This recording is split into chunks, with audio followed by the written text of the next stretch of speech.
Students, now we'll start the new chapter tissue. We all have studied in the first chapter cell. Cell is the smallest and the structure and function unit of life. So the smallest thing present in our body is the cell. It is the smallest thing present in the body. Now we have to study about tissues. So when a cell performs similar functions, it forms tissues. So similar structure and function performed by a cell is called tissue. So cell is the smallest part of any living plant thing, in any living body. So if a cell is similar in structure and performs the same function, is called as tissue.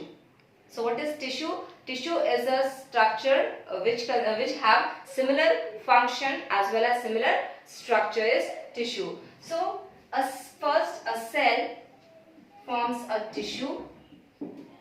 Then from tissue a organ is made. Suppose lung is an organ, so like that various kinds of organs are made. Then organ forms the organ system. Organ system means the digestive system, the respiratory system, the circulatory system. All these systems are formed by organizing various kinds of organs, tissue cells. Now this organ system leads to the development of a new individual. Suppose I am an individual, so I have all the organ system inside my body for the proper functioning of my body. So cell forms the tissue, tissue forms the organ forms the organ system, and organ system forms the individual. So in this chapter we will study in tissues, we will study about two types of tissues, that is plant tissue and animal tissue.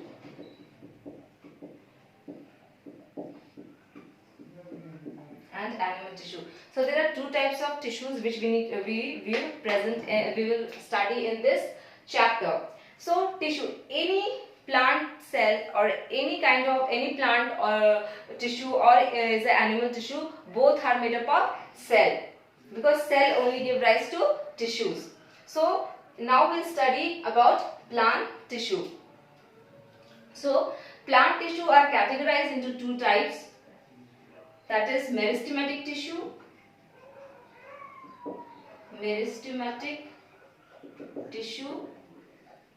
and permanent tissue.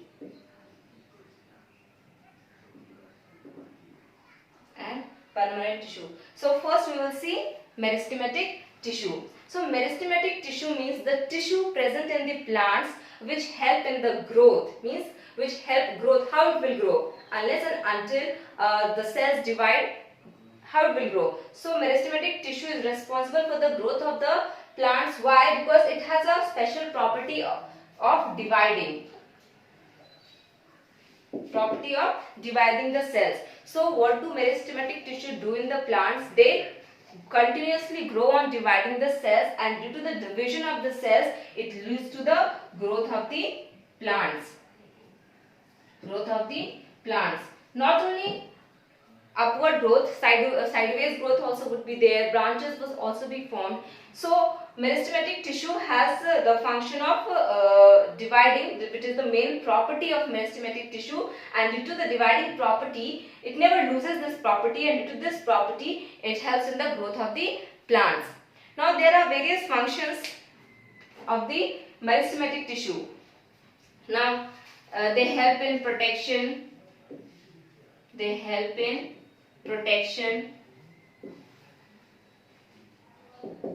Functions. So as a whole, not only plant I am talking about, or not only meristem I am talking about. If I take the tissue as a whole, what would be its function? they help in protection. So protection not only in plant tissues, it protection also in animal tissues. So some tissues are there which help in the protection. Okay. Now second would be some tissues are there which help in control and coordination. Control and coordination. Now if I take the example of suppose I take the example of phloem.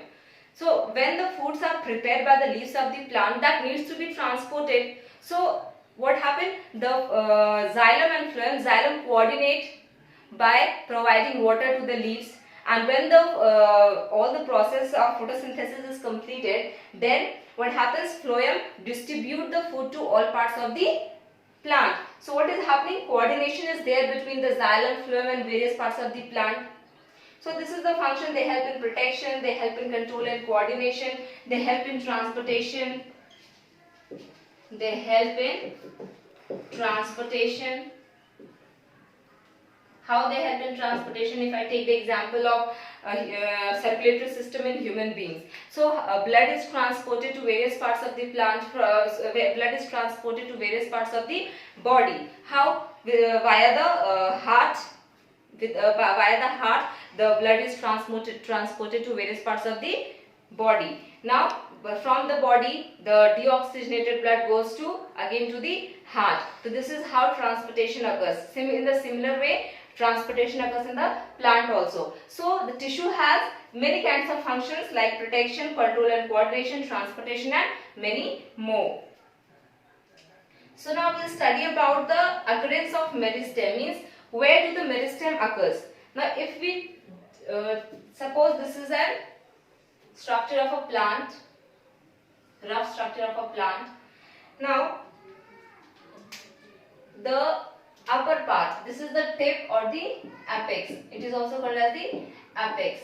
So here, if the meristem is present here, it will lead to the development of the height of the plant, means the height of the plant will grow. So here, which type of meristem will be present? Apical meristem. Apical meristem will be present. Then suppose the growth is occurring here sideways. Sideways means lateral growth is occurring here. Means lateral growth is occurring. If lateral growth is occurring here, then it will lead to the increase in the diameter. That is, the breadth or the will increase. The diameter of the tree will increase. So this type of meristem is known as lateral meristem. Now one more meristem is present at the nodes. Okay. So suppose this is a plant. Now from here a leaf is arising. So this is the node. Now again a leaf is arising from here. This is also the node. And the difference between the two nodes is the internode. So from here a branch may arise. Again from here a branch may arise. So this type of meristem is known as intercalary meristem. Intercalary meristem. So on the basis of occurrence where the meristem occurs, it is categorized into three types of meristem, that is apical,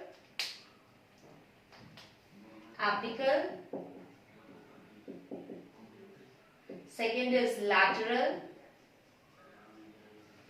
and third is intercalary.